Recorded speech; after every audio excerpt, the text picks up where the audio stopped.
Hey guys, I'm Ray Belli, and this is Words for Granted, a podcast that looks at how words change over time. If you love the podcast, you can show your support via Patreon. Just head over to patreon.com/wordsforgranted or follow the link under the Contribute tab at wordsforgranted.com. Every little bit adds up. Really. For just $1 a month, you'll gain access to contributors-only bonus episodes. Thanks to Gerhardus, Jay, and Kira for their recent contributions. I hope I got the pronunciation of that first name somewhat correct. Alright, let's get right on to today's show, the last episode in our series on the evolution of English grammar words. As a general rule of linguistics, pronouns tend to be a conservative category of words. What that means is that they tend to resist change over time. This is because pronouns are some of the most basic building blocks of linguistic communication. They're learned at such a young age that they become ingrained into the way that we speak. Across languages, words for numbers, family members, and basic nouns and verbs are also fairly resistant to change based on this same principle. Now, if the overall pronunciation of a language drifts over time, then sure, the pronunciations of its pronouns will follow in suit, but in general, languages don't just throw their long-standing pronouns out the window and replace them with new ones. However, if you listen to the episode on the word the, which I released a few weeks back, you may recall that English has in fact thrown out at least one of its pronouns in favor of a brand new one. In that episode, we learned that before English had the pronoun she, it had the pronoun heo, which referred to both women and grammatically feminine nouns. This was relevant to our discussion of the definite article the because some linguists have proposed that the word she derives from the feminine inflection of the Old English definite article. For those who don't know, the word inflection refers to all of the grammatical forms of a single word. It's a technical term that'll be popping up a lot in this episode, so if that's a new one for you, take note of it now. Anyway, the emergence and ultimate success of the pronoun she shows that English broke this general rule of pronoun conservatism. But all rules are allowed an exception, right? Of course. But English didn't just break this rule once. It broke it twice. Clearly, English doesn't represent this general rule very well, and that's one of the things that makes today's show so interesting, in my opinion. The second modern English pronoun to break this rule of conservatism is they, and that's the main topic of today's show. Like she, they is a relatively new kid on the pronoun block. It's actually the newest kid on the pronoun block. It's also the most unlikely kid on the pronoun block. You see, even though we're not 100% sure what the etymology of she may be, we are sure that it emerged from the Old English lexicon, not from outside of it. Even though she isn't one of the original English pronouns, it's still a genetically English word through and through. However, the word they is a foreign import. Our modern English third-person plural pronoun was actually borrowed into the language from Old Norse. Before we look at the etymology of they, I want to look at the etymology of the word it replaced. That word is hie. Hie was the original Old English third-person plural pronoun. If you're sharp, you may have noticed that hie sounds a lot like heo, which was the original third-person feminine pronoun. Furthermore, both hie and heo sound a lot like he, the modern English third-person masculine pronoun. So what's going on here? In Old English, the third-person pronouns were originally all inflections of a single base word. The masculine inflection was he, which has survived into modern English as he. As already stated, the feminine inflection of he was heo. The gender-neutral or neuter inflection of he was hit.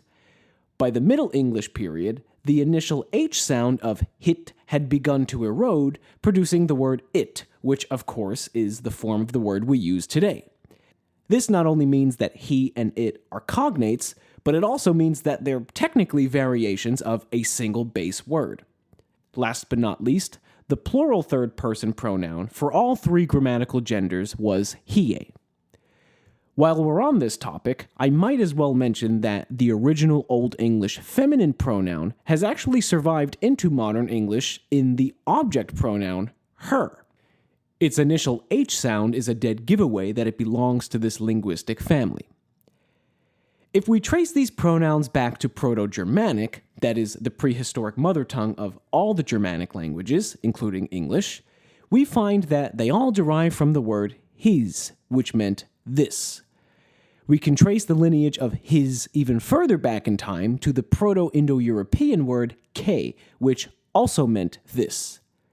So, in simultaneously more technical and more blatant terms, the original Old English pronouns evolved as variations of a prehistoric demonstrative adjective. Demonstrative adjectives are words like this, that, these, and those that describe the specificity of the thing or things we're talking about. The close semantic and grammatical relationship between demonstrative adjectives and third-person pronouns is going to pop up again in our story later on. I've given you some background on all of the original Old English third-person pronouns because I want to give you a sense of just how closely related these pronouns actually were at the onset of the language. They had a strong genetic identity that should have made them resistant to change, especially given the general rule of pronoun conservatism that we've already discussed. However, that's just not how the story of English pronouns played out. Enter the Vikings. Scandinavian Vikings first raided the Anglo-Saxon settlements on the British Isles in 793, and attacks like this continued for the remainder of the 8th century. Eventually, these loot and plunder raids turned into full-scale invasions, and by the 860s, the Vikings had actually managed to conquer a large portion of the island. The Viking kingdom on British soil was known as the Danelaw, and it lasted for about 200 years. The reason that any of this matters to our story today is because these Vikings spoke Old Norse, and they is originally an Old Norse word. About Old Norse. Like Old English, Old Norse was a Germanic language, and this shared linguistic heritage between the two languages meant that they had a lot in common. In fact, they had so much in common that people within the Danelaw region actually began speaking a hybrid of Old Norse and Old English. You could think of this language as a dialect of Old English with Old Norse pronunciations, loanwords, and grammatical conventions thrown into the mix. Unsurprisingly, the usage of they in English, which is an anglicization of the Old Norse pronoun their, first emerged within the Danelaw. The Danelaw was dissolved after the Norman French invaded Britain in 1066, but the linguistic influence of Old Norse within the region lived on. Some of these Norse influences spread beyond the Danelaw and into the English language at large. Obviously, the success of they all the way into the modern era nearly 1,000 years later is a testament of this. Even though we've just established a historical framework for our narrative, we have to go back in time again before we can move forward because the origin of the word they is much older than Old Norse. If you listen to the episode on the word the, then you'll already be familiar with some of the points we're about to discuss. Surprise, surprise, the words the and they are ultimately cognates, but through different lineages of descent. These different lineages will become clear in the following discussion. Both words ultimately derive from inflections of the Proto-Indo-European demonstrative adjective so, which meant this. You may recall that the Old English third-person pronouns also derived from a Proto-Indo-European demonstrative adjective that meant this, but that was a completely different demonstrative adjective, so don't let that confuse you. The two words are etymologically unrelated. Now, the word so doesn't sound very much like they, or the for that matter, but I didn't say that they or the derive from so itself. I said that they derive from inflections of so. Even at the earliest stage of linguistic history, the Proto-Indo-European demonstrative adjective so was irregularly inflected. Aside from the masculine nominative and feminine nominative inflections, all of so's grammatical inflections began with a T sound. These inflections were borrowed from another root word pronounced tod, which was yet another demonstrative adjective. This is an example of suppletion, which, as some of you may recall from the episode on to be, refers to words whose grammatical forms derive from etymologically distinct sources. When so passed into Proto-Germanic, its pronunciation shifted to sa. The Proto-Germanic word sa had retained the irregular inflections of the Proto-Indo-European so, though the pronunciation of those inflections had changed a bit. Whereas in Proto-Indo-European, those inflections were pronounced with an initial T sound, now in Proto-Germanic, they were being pronounced with an initial TH sound. When Proto-Germanic splintered off into its various daughter languages, each of them inherited their own etymological descendant of sa, and each of these descendants underwent their own evolutions. In Old English, sa became the word se, and the modern English definite article the is derived from one of its irregular inflections beginning with that th sound. In Old Norse, the pronunciation of sa basically remained the same. Like its Old English cognate se, sa also became a definite article, but only in some circumstances. Old Norse actually developed a suffix that was used to indicate grammatical definiteness as well, but that's a tangent unrelated to our story. Even though sa had become a definite article in Old Norse, it simultaneously remained a demonstrative adjective as well. In Old Norse, the line between demonstrative adjectives and definite articles was often blurred. The same can actually be said of Old English.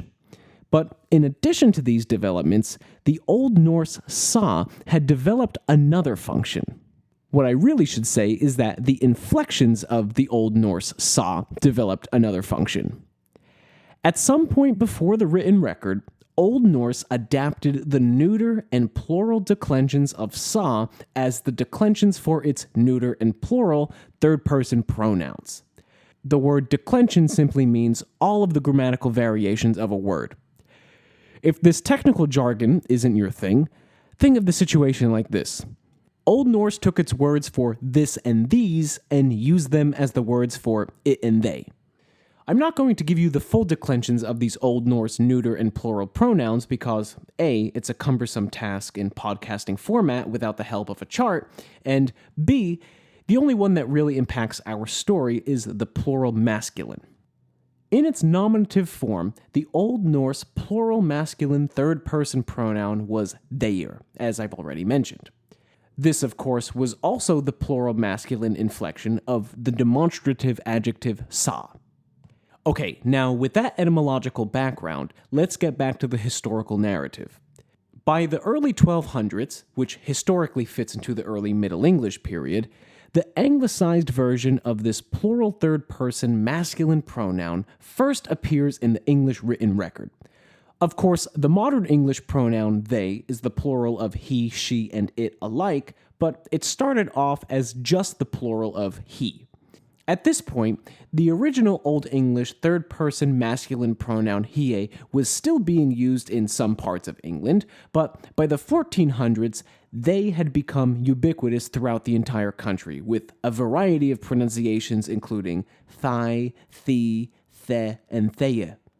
Also by this point, it had begun to be used as the plural form of both she and it. Now, the timing of the emergence of they in English is a little interesting because shortly after the Norman-French conquest of England in 1066, the Danelaw, which again was that Norse-influenced region of England, had ceased to exist. You would think that the adaptation of this new pronoun would have happened during the Danelaw period and not after it, right? Well, in spite of what the written record may tell us, it probably did. When we reference the English written record, we have to keep in mind that it is indeed just a written record. It doesn't tell us everything about the development of the language because everything didn't get written down, especially in the centuries before the internet, before the printing press, and before mass literacy. Furthermore, the written record only comprises texts that have survived. The amount of literature that we've lost from antiquity greatly outnumbers the amount that has survived. The point is that people within the Danelaw were probably using the pronoun they in everyday speech long before it was actually written down in any surviving text. In spite of all these details that I've bombarded you with thus far, I still haven't addressed what's probably the most important question of this whole episode. Why did English speakers feel the need to adapt a new third-person plural pronoun from Old Norse? What was wrong with the good old-fashioned he? The reason for the adoption of they as a plural pronoun was probably due to the sound changes that English was undergoing at the end of the Old English period and the beginning of the Middle English period. The famed linguist Otto Jepperson suggests that the pronunciation of the original Old English singular and plural third-person pronouns had become so similar that they was adopted as a way of distinguishing between the grammatical forms. Speaking of grammatical forms, English not only borrowed they as the third-person plural subject pronoun, but also its inflections them and theirs, which are the object and possessive forms of the pronoun respectively. As you'd assume, the previous object and possessive forms of the plural third-person pronoun were inflections of the original base word he, and they no longer exist. Before we end today's episode, I want to talk about the singular epicene usage of they. Epicene is just a fancy way of saying gender neutral. If you have no idea what I'm talking about, you will in a second. Consider the following sentences. 1. I can't see who's behind that mask, but they sure look scary. 2. When you find the owner of this lost umbrella, can you give it back to them, please? 3. I didn't break that vase. Whoever did it, it's their problem. Okay, so in these sentences, they, them, and their all refer to a singular person whose gender is unspecified. They don't refer to multiple people. The example sentences that I just read could be reconfigured in the following way, and their meanings would be exactly the same. Here they are again. 1. I can't see who's behind that mask, but he or she sure looks scary. 2. When you find the owner of this lost umbrella, can you give it back to him or her, please? 3. I didn't break that vase. Whoever did it, it's his or her problem. Saying he or she or him or her just takes so long. Why use 3 words when 1 word works just fine? Well, there definitely are some English pedants out there who object to the singular usage of they. They claim that it's too colloquial or grammatically incorrect to be used in any formal context, but the reality is that the singular they has been a common part of our language for a long, long time. The earliest usage of the singular gender-neutral they dates all the way back to the 14th century. That's just 1 century after the brand new pronoun they was adapted, period. Chaucer used the gender-neutral they, Wycliffe used the gender-neutral they, Caxton used the gender-neutral they, and all of these writers are considered to be the greats of Middle English. It wasn't until the emergence of stuffy neoclassical Latin-obsessed grammarians in the 18th century that anyone began complaining about the singular epicene usage of they.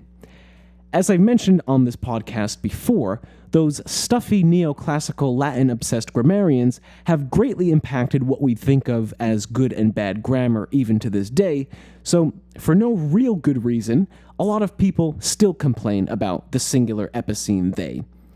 I myself think it's a perfectly valid way of using they, but you can decide on this for yourself. The singular epicene they has also become an important pronoun for individuals in the transgender community who don't fully identify as a he or a she. Hopefully I'm not ruffling anyone's feathers by bringing this up. From a pronomial perspective, the singular epicene they is a perfect way of referring to someone whose gender identity fluctuates between he or she without calling them he or she. I wonder how those Old Norse-speaking Vikings would feel knowing how important their contribution of the pronoun they to the English language has been for the transgender community. Alright, that's it for this one. I hope you loved it. On to a new series next time. Again, if you love the show, you can become a contributor at patreon.com/wordsforgranted.